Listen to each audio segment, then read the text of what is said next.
So if you're thinking about breeding ball pythons, you probably should have some sort of structure. So in today's video, I'm going to give you the basics on how to break that down.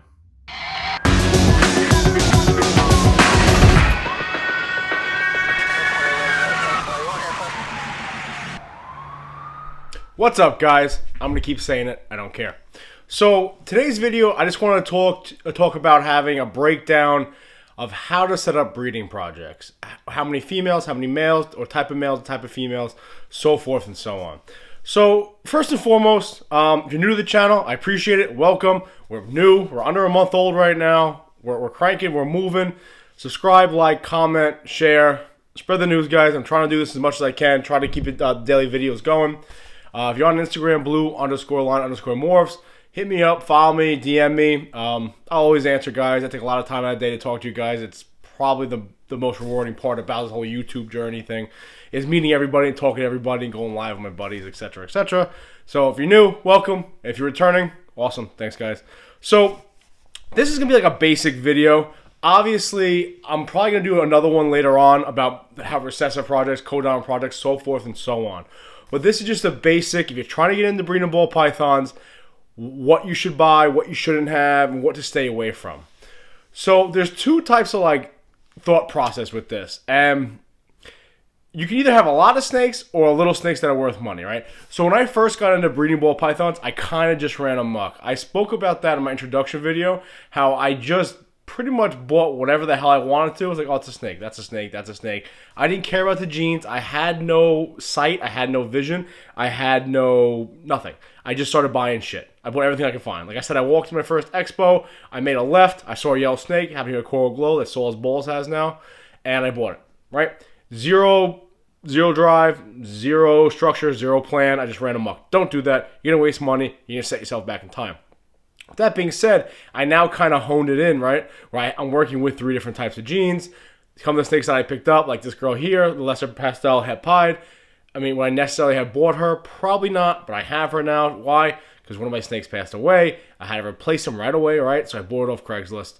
No rhyme or reason. I just did it. But let's get into this. So first and foremost, there's a thought process of you can just have a lot of snakes and sell a lot of snakes, or have a few expensive snakes and then sell expensive snakes, right? So in your pocket, right? I hate to talk about money, but at the end of the day, for breeding ball pythons, you are doing it to make a little bit of money.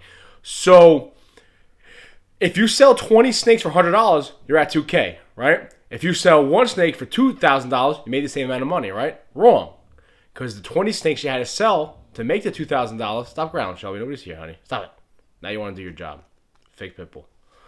So where was I? So your 20 snakes, right, that you sell for 100 to make that 2,000, you got to feed those guys. So you're losing the cost of the rat in your profit margin. So keep that in mind.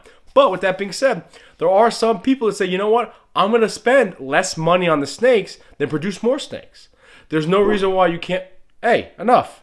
There's no reason why you can't buy 3 or 4 males at 1 or 2 genes, a bunch of normals, and let it rip. I get it. You can do that, and that's fine. But the problem is now you're going to have a lot of snakes to sell. So I believe if you're going to sell at expos, you should have everything from $100 snake to your $2,000, $3,000 snake. But you got to try to find, you got to work with certain types of things to narrow yourself in. So let's get into like kind of the structure of what you can do here. So let's say you can either have 1 or 2 like okay males and a bunch of okay females, and you're having 10 clutches a year. Cool. Or you can narrow it in where you have, like my buddy Ed with the clowns. He's got 3 expensive female clowns, 1 expensive female, 1 expensive male. That's it. He's got 3 snakes that he's going to produce clutches with each year. However, each one of those clutches is going to be worth a lot of money. So that's the difference. You can sell a lot of snakes, make a little bit of money off each snake, or only produce a few snakes, but they're expensive snakes. The startup cost is a cost, obviously, going to be more money.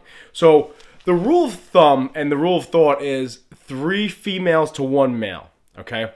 So you can pretty much pimp out a male to 3 different females, maybe 4 if you push it, but, let's not get out of control with them, right? My banana pied male, he's getting pimped out to her, eventually my normal, and then my pastel, my normal pied, then my pastel, and she pied girl. So that's your ratio you kind of want to stick at. It's your 3 to 1 ratio, 3 females to 1 male.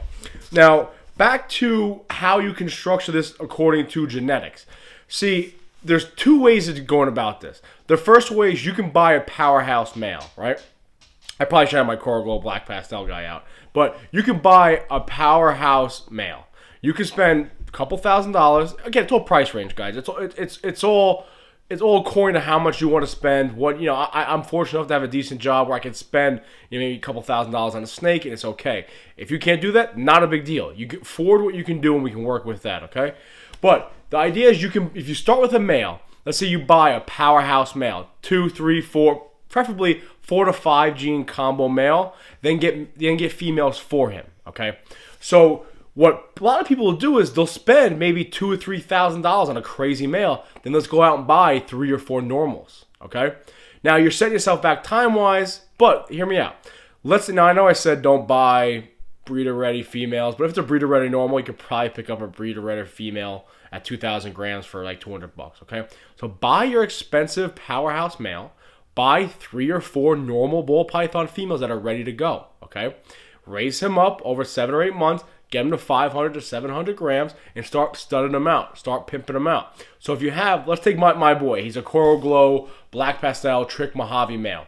Let's say I pimp him out to 4 or 5, not 4 or 5, but 3 or 4 normal ball pythons, okay? Just normals. Let's say they're big normals, like Big Mama you guys met in the other videos is 4,100 grams. She's probably going to give me 10 to 12 eggs. So let's say I have a bunch of normal females that are 3,000 grams. They're all giving me 8 to 10 eggs, for argument's sake. So I have 3 females producing about 30 eggs, right? Now, they're normal. However, my male has 4 genes in them. So you have the chance of either reproducing him or having snakes with 4 genes or 3 genes or 2 genes or 1 gene. So you're essentially taking a male that has 4 different genetics in it, 5 different genetics in it, and spreading it to think of normals as a blank canvas, okay? Think of your normal as a blank canvas where you have these 4 or 5 colors, right? Your 4 or 5 genes, and you spread them into there, and you see what you're going to get. So your return on investment's not going to be crazy because, listen, you might hit a bunch of single genes, you might reproduce them, you might hit 3 genes, whatever the case may be, you have some holdbacks. But if you want to take it a step further with that way of breeding, if you want to start with your powerhouse male, maybe you buy a few 1 or 2 gene combo females, okay? You can buy these 1 or 2 gene combo females, and then same thought process. Instead of the normals, now you have 1 or 2 gene combos. So you have a powerhouse male with 4 or 5 genes, and you're pimping them out to 3 females with a couple genes in them. So now you start mixing shit together, right? So let's say, again, you have the Coral Glow Black Pastel Trick Mojave. Let's say you get like a lesser female, a pastel female, a spider female, and then some other type of female, right? You start breeding them out. Now that female also has a chance of carrying on the gene. So you might hit a 4 or 5 gene combo snake. So if you start with the male, get blank canvas females, if you will. Powerhouse male, a lot of colors, a lot of morphs. If like think of a painting, a lot of colors, but these are your morphs, right? Powerhouse male, a few females, preferably normals or 1 or 2 gene combos, depending how deep your pocket is. Pretty much ready to go, and stud them out. Then you have a bunch of snakes running around. The other idea and thought process that my buddy Rob from Racer Reptiles, go check him out, Instagram, YouTube. He's cranky, he's going, great guy. For example, I'm gonna use it straight up his example. So he just spent some money and bought 3 Desert Ghost females. Now they're all, I think, like 200 to 300 grams. They're all recessive genes, right? So I don't know exactly what the morphs are, but it's 3 different Desert Ghosts, and they all have like a different gene in them besides Desert Ghost. So now he's taking these 3 females, right?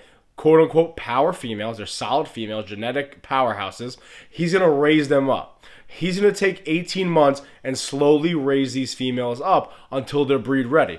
So what he's going to do is he's going to raise them over 18 months, get them to like 1,100 grams, 1,200 grams, and then look for a male to pimp them out to them. So you're starting with the females here. You're starting with 3 females, powerhouse females. Then you're going to find a male to match it. So he's probably going to find a visual Desert Ghost male with a couple other genes in him to pimp back to the females. The reason why he's going to wait the 18 months or 2 years is, 1, there's no reason to, A, have the cost of another snake to feed, but B, the cost will go down. Okay, that's just the reality. Actually, I'll get into one of my projects in a second. That's just the reality. If a Desert Ghost male with 2 or 3 genes in it costs, let's say, that's not the actual price, let's say it costs $1,000, maybe in a year and a half, it's $700, okay? Plus you're not feeding that snake. But like we discussed in the past, Males only take 6 to 8 months to get going. So you want your 3 females good to go. So that's the other way. You should either start a powerhouse male, bunch of like normal females, start pimping out snakes, let it ride, or spend the money, get 3 really good females, then eventually get a male to pimp back to them. For example, I keep alluding to this female I bought. She is a killer leopard clown pied female. So I'm going to get her, I'm going to raise her up for about a year and a half, then eventually look for a visual pied clown male. So the price will go down, and then obviously I'll pimp him out to her. Pimp him out to her. So let's just go over this again. There's 2 different ways of thinking about this. A lot of snakes, you gotta sell a lot of snakes. 1 or 2 gene combos, pimp them out, let's let it rock. The other way is you get maybe a few more expensive snakes, only carry maybe 3 or 4 breeder females and 1 male, pimp them out, your clutches are more expensive, you make the same amount of money. But the way to start, you can get a powerhouse male, a bunch of genes in that male, find a bunch of normals, find a bunch of 1 gene combo females, and then start pimping them out. Let it rock. Let's start producing 30, 40 snakes a year, get some holdbacks, hold them back, breed them back to themselves, etc. Or you can start with 3 females. Get 3 visual genetically powerhouse females, start raising them up, then eventually get a male that you can pimp back to them. Okay? For example, my buddy Rob. 3 Desert Ghost females with a bunch of genes in them besides Desert Ghost. Eventually he's going to buy a male to stud out to them. So I hope this helps a little bit. This is just like a basic introduction to setting up breeding, how you can set these different structures up. Don't just run amok like I did, guys. I fucked up a little bit. I just blacked out. I was just buying stuff left and right. I had to hone myself back in. It took about 6 months to hone myself back in and get on a path. But I'm there now. We're good. But the 2 basic ideologies. Hope you enjoyed the video, guys. Like, subscribe, etc. As always, I greatly appreciate it. Be safe. Always remember, watch your 6.